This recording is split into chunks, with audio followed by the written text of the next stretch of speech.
नमस्कार मित्रों, स्वागत है आपका एक बार फिर आपके अपने YouTube channel Atharva civil classes में। आज की हमारी वीडियो का टॉपिक है सामान्य विज्ञान के कुछ महत्वपूर्ण प्रश्न, जो कि आपकी आगामी परीक्षा की दृष्टि से काफ़ी महत्वपूर्ण है। तो वीडियो को पूरा जरूर देखिएगा। इसके पहले दोस्तों जीके जीएस की 2 क्लासेस मैं चैनल पर अपलोड कर चुका हूं, जो अगर आपने अभी तक नहीं देखी है तो एक बार उन क्लासेस को भी जरूर देखिएगा। पहला प्रश्न है, खाना पकाने की गैस किन दो गैसों का मिश्रण होता है? याद रखिएगा, खाना बनाने की गैस यानी कि एलपीजी में ब्यूटेन तथा प्रोपेन दो गैसों का मिश्रण होता है। इसके अलावा याद रखिएगा, ब्यूटेन तथा प्रोपेन गंधहीन गैसें होती हैं। इस कारण से एलपीजी में गंध पहचानने के लिए मिथाइल मरकैप्टेन मिलाया जाता है, ताकि लीकेज के समय उसकी गंध पहचानी जा सके। अगला प्रश्न है, कैथोड किरणें क्या होती हैं? तो दोस्तों याद रखिएगा, कैथोड किरणें प्रोटॉन्स की धारा होती हैं। अगला प्रश्न है, आकाश में तारे क्यों टिमटिमाते हैं? तो याद रखिएगा, वायुमंडल की विभिन्न परतों द्वारा अपवर्तन के कारण आकाश में तारे टिमटिमाते हैं। अगला प्रश्न है, विटामिन ए की कमी के कारण सामान्यतः शरीर का कौन सा अंग प्रभावित होता है? तो याद रखिएगा, मानव शरीर के लिए सबसे अधिक जरूरी होता है विटामिन ए, जिसके कारण से मानव शरीर की विटामिन ए की कमी के कारण से आंख प्रभावित होती है। इसके अलावा विटामिन ए का रासायनिक नाम भी पूछा जाता है। तो याद रखिएगा, विटामिन ए का रासायनिक नाम होता है रेटिनॉल। रासायनिक नाम भी दोस्तों अधिकतर एग्जाम में पूछे जाते हैं। और इसके अलावा गाजर विटामिन ए का मुख्य स्रोत होता है।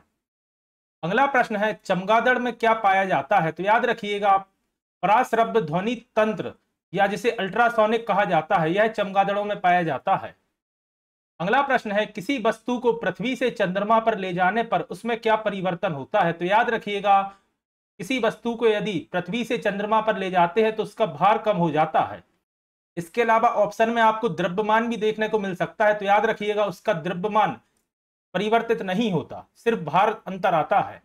अगला प्रश्न है, जब इलेक्ट्रॉन एक चुंबकीय क्षेत्र से गुजरता है तो क्या होता है? तो याद रखिएगा, उसकी ऊर्जा और वेग बढ़ जाता है। अगला प्रश्न है, कार की बैटरी में कौन सा अम्ल इस्तेमाल किया जाता है? तो याद रखिएगा, सल्फ्यूरिक एसिड या सल्फ्यूरिक अम्ल कार की बैटरी में प्रयोग किया जाता है।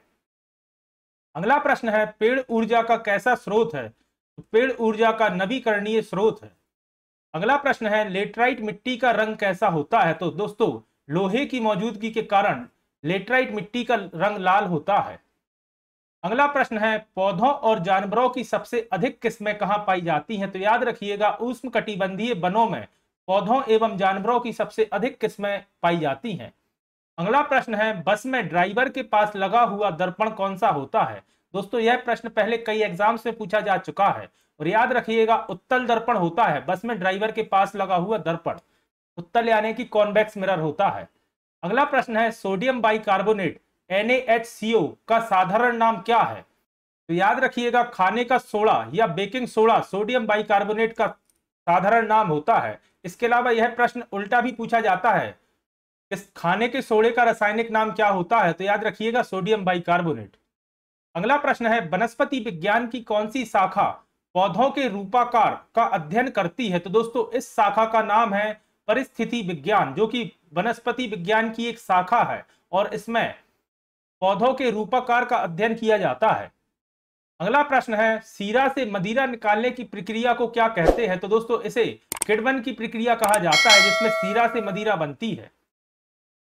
अगला प्रश्न है, क्लोन किसकी कॉलोनी है? तो दोस्तों एक समान अनुवांशिक संगठन वाली कोशिकाओं की कॉलोनी को क्लोन कहा जाता है। अगला प्रश्न है, कीटोन द्वारा प्राकृतिक फूलों से परागण कैसे होते हैं? तो दोस्तों यह रूक्ष एवं चिपचिपी होते हैं। अगला प्रश्न है, जैव विज्ञान के पक्ष में किससे प्रत्यक्ष प्रमाण मिलता है? तो याद रखिएगा, जीवाश्म से जैव विज्ञान के पक्ष में प्रत्यक्ष प्रमाण मिलता है। अगला प्रश्न है, आंख में वर्ण दर्शन या कलर विजन किसकी मौजूदगी से प्रभावित होता है? तो याद रखिएगा, इसका सही जवाब है शंकु। शंकु यानी कि कॉन्स की मौजूदगी के कारण आंख में वर्ण दर्शन या कलर विजन होता है। अगला प्रश्न है, एस्बेस्टोम द्वारा कौन सा रोग फैलता है? तो दोस्तों इस रोग का नाम है वास्तफीति, जो कि एस्बेस्टोम द्वारा फैलता है। अगला प्रश्न है, मानव शरीर में डिहाइड्रेशन किसकी कमी के कारण होता है? तो दोस्तों आप सभी जानते हैं, पानी की कमी के कारण मानव शरीर में डिहाइड्रेशन होता है। अगला प्रश्न है एक मोटर वाहन का पीछे की चीजें दिखाने वाला दर्पण कौन सा होता है? तो याद रखिएगा उत्तल दर्पण या कॉन्वेक्स मिरर होता है। अगला प्रश्न है कौन सा पक्षी आकार में सबसे बड़ा होता है? तो याद रखिएगा जमीन पर रहने वाला शुतुरमुर्ग पक्षी आकार में सबसे बड़ा पक्षी होता है। अगला प्रश्न है जूते के तलवों में तला किसको बढ़ाने के लिए लगाया जाता है? तो याद रखिएगा घर्षण बढ़ाने के लिए जूते के तलवों में तला लगाया जाता है। अगला प्रश्न है मानव में गुर्दों का रोग किसके प्रदूषण से होता है? गुर्दों यानी कि किडनी का रोग कैडमियम प्रदूषण के कारण होता है, याद रखिएगा। अगला प्रश्न है सबसे कठोर सामग्री या पदार्थ क्या है? तो आप सभी जानते हैं हीरा सबसे कठोर पदार्थ होता है। अगला प्रश्न है आयोडीन के स्ट्रक्चर में क्या निहित होता है? तो दोस्तों अल्कोहल में आयोडीन का विलयन निहित होता है आयोडीन के स्ट्रक्चर में। अगला प्रश्न है शुष्क सेल का एनोड किसका बना होता है? तो दोस्तों यह ग्रेफाइट का बना होता है। अगला प्रश्न है गर्भाशय में शिशु के विकास की जानकारी हेतु किसका प्रयोग किया जाता है? तो याद रखिएगा अल्ट्रासाउंड तकनीक का प्रयोग किया जाता है गर्भाशय में शिशु के विकास की जानकारी के लिए। अगला प्रश्न है प्रकाश वोल्टेज ऊर्जा का कैसा स्रोत होता है? तो दोस्तों यह एक अपारंपरिक ऊर्जा स्रोत होता है प्रकाश वोल्ट। अगला प्रश्न है सोडियम पंप का प्रयोग कहां होता है? तो याद रखिएगा तंत्रिका आवेग में सोडियम पंप का प्रयोग किया जाता है। अगला प्रश्न है शैवाल में बहुलता किसकी होती है? तो याद रखिएगा क्लोरोफिल की बहुलता होती है शैवाल में। अगला प्रश्न है विटामिन बी12 में कौन सी धातु विद्यमान होती है? तो याद रखिएगा कोबाल्ट धातु विटामिन बी में विद्यमान होती है। इसके अलावा याद रखिएगा विटामिन बी12 का रासायनिक नाम भी पूछा जाता है, तो याद रखिएगा साइनोकोबालमीन विटामिन बी12 का रासायनिक नाम होता है। अगला प्रश्न है वायुमंडल में कौन सी निष्क्रिय गैस सर्वाधिक मात्रा में होती है? तो याद रखिएगा वायुमंडल में आर्गन गैस सर्वाधिक मात्रा में होती है जो कि एक निष्क्रिय गैस है। अगला प्रश्न है किसकी कमी के कारण दांतों का क्षरण होने लगता है? तो दोस्तों दांतों में फ्लोरीन की कमी के कारण दांतों का क्षरण होने लगता है। अगला प्रश्न है प्रकाश संश्लेषण की प्रक्रिया की समाप्ति पर बने पदार्थ क्या है? तो याद रखिएगा प्रकाश संश्लेषण की प्रक्रिया की समाप्ति पर ग्लूकोज पानी एवं ऑक्सीजन बनते हैं। अगला प्रश्न है निकट दृष्टि दोष के निवारण के लिए किस प्रकार का लेंस का चश्मा दिया जाता है? तो दोस्तों अवतल लेंस यानी कि कॉनकेव लेंस का चश्मा दिया जाता है निकट दृष्टि दोष के निवारण के लिए। अगला प्रश्न है नींबू में मुख्यतः कौन सा एसिड उपस्थित रहता है? तो आप सभी जानते हैं नींबू में साइट्रिक एसिड पाया जाता है और यह काफी महत्वपूर्ण प्रश्न है, अधिकतर एग्जाम में पूछा जाता है। अगला प्रश्न है वास्तविक सूर्योदय से कुछ समय पहले ही सूर्य दिखाई देने लगता है, वह किसका कारण होता है? तो दोस्तों वह वायुमंडलीय अपवर्तन का कारण होता है कि सूर्योदय के कुछ समय पहले ही सूर्य दिखाई देने लगता है। अगला प्रश्न है भोजन में लोहे की कमी से कौन सा रोग हो सकता है? तो दोस्तों भोजन में लोहे की कमी से एनीमिया रोग होता है जिसमें रक्त में हीमोग्लोबिन की कमी हो जाती है। अगला प्रश्न है बायसिनोसिस बीमारी क्या होती है? तो दोस्तों यह एक फेफड़ों से संबंधित बीमारी है जो रेसे युक्त धूल से अधिक समय तक सांस लेने से होती है। और यह प्रश्न इस तरह भी आता है कि फेफड़ों से निम्नलिखित में से फेफड़ों से संबंधित बीमारी कौन सी है? तो बायसिनोसिस याद रखिएगा। यह प्रश्न पूछा जाता है रेसे युक्त धूल में सांस लेने से कौन सी बीमारी होती है? तो याद रखिएगा बायसिनोसिस। अगला प्रश्न है जल में पानी का बुलबुला किसकी भांति व्यवहार करता है? तो दोस्तों यह अवतल लेंस की भांति व्यवहार करता है जल में पानी का बुलबुला। अगला प्रश्न है चंद्र ग्रहण किस दिन हो सकता है? तो याद रखिएगा चंद्र ग्रहण होता है पूर्णिमा के दिन और सूर्य ग्रहण होता है अमावस्या के दिन। अगला प्रश्न है पीतल के निर्माण में कौन सा धातु प्रयोग होता है? तो दोस्तों आप सभी जानते हैं पीतल एक मिश्र धातु है जो कि जस्ता एवं तांबा का बना होता है। अगला प्रश्न है भूकंप तरंग किसमें दर्ज की जाती है? याद रखिएगा इसका नाम है सीस्मोग्राफ जिस पर भूकंप तरंगें दर्ज की जाती हैं और इसका स्केल है रेक्टर स्केल जिसमें भूकंप तरंगों को मापा जाता है। अगला प्रश्न है प्रसिद्ध वैज्ञानिक कौन था जिसने अपने स्नानागार में एक प्रसिद्ध खोज की थी? तो याद रखिएगा आर्किमिडीज ने अपने स्नानागार यानी कि बाथरूम में उत्प्लावकता के सिद्धांत की खोज की थी जिस पर पानी के जहाज चलते हैं। अगला प्रश्न है ओजोन स्तर हमें किससे संरक्षण प्रदान करता है? तो आप सभी जानते हैं पराबैंगनी विकिरण से हमें संरक्षण देता है ओजोन स्तर या परत। अगला प्रश्न है, गर्म किए जाने पर नीले कांच में किस रंग की चमक होगी? तो दोस्तों याद रखिएगा, गर्म करने पर नीले कांच में लाल रंग की चमक होती है। अगला प्रश्न है, स्टेनलेस स्टील क्या है? तो दोस्तों स्टेनलेस स्टील एक मिश्र धातु है। साथ ही याद रखिएगा, स्टेनलेस स्टील लोहा, निकेल एवं क्रोमियम का मिश्र धातु होता है।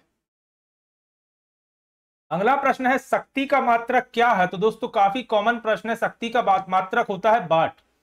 अगला प्रश्न है, जल का अधिकतम घनत्व किस तापमान पर संभव होता है? तो दोस्तों 4 डिग्री सेल्सियस पर जल का अधिकतम घनत्व संभव होता है। अगला प्रश्न है, अंतरिक्ष में उड़ान भरने वाला पहला जानवर कौन सा था? तो याद रखिएगा, वह एक कुत्ता था जिसने अंतरिक्ष में उड़ान भरी थी। अगला प्रश्न है, स्फेगनोमैनोमीटर नामक उपकरण किसको मापने के लिए काम में लाया जाता है? तो दोस्तों ब्लड प्रेशर यानी कि रक्त दाब को मापने के लिए स्फेगनोमैनोमीटर नाम का उपकरण प्रयोग किया जाता है। अगला प्रश्न है, पृथ्वी की पटल पर सबसे अधिक मात्रा में कौन सी गैस है? तो आप सभी जानते हैं, पृथ्वी की पटल पर ऑक्सीजन गैस सर्वाधिक मात्रा में पाई जाती है। अगला प्रश्न है, अंतरिक्ष यात्री को अंतरिक्ष कैसा दिखाई देता है? तो याद रखिएगा, अंतरिक्ष यात्री को अंतरिक्ष काला दिखाई देता है। और अगर पूछा जाता है काला क्यों दिखाई देता है, तो याद रखिएगा, वायुमंडल की अनुपस्थिति के कारण अंतरिक्ष यात्री को अंतरिक्ष काला दिखाई देता है। अगला प्रश्न है, बिजली बल्ब में जो तंतु या फिलामेंट होता है वह किसका बना होता है? तो दोस्तों वह टंगस्टन धातु का बना होता है। और अगर पूछा जाता है टंगस्टन का क्यों बना होता है, तो याद रखिएगा, हाई मेल्टिंग पॉइंट के कारण। टंगस्टन की जगह अगर किसी और धातु का प्रयोग करेंगे तो वह एक टेम्परेचर के बाद पिघल जाएगी। अगला प्रश्न है, प्रोटीन का सबसे अधिक समृद्ध स्रोत क्या होता है? तो दोस्तों सोयाबीन प्रोटीन का सबसे अधिक समृद्ध स्रोत होता है। अगर आपको ऑप्शन में सोयाबीन नहीं मिलता तो याद रखिएगा, इसके बाद होता है मूंगफली।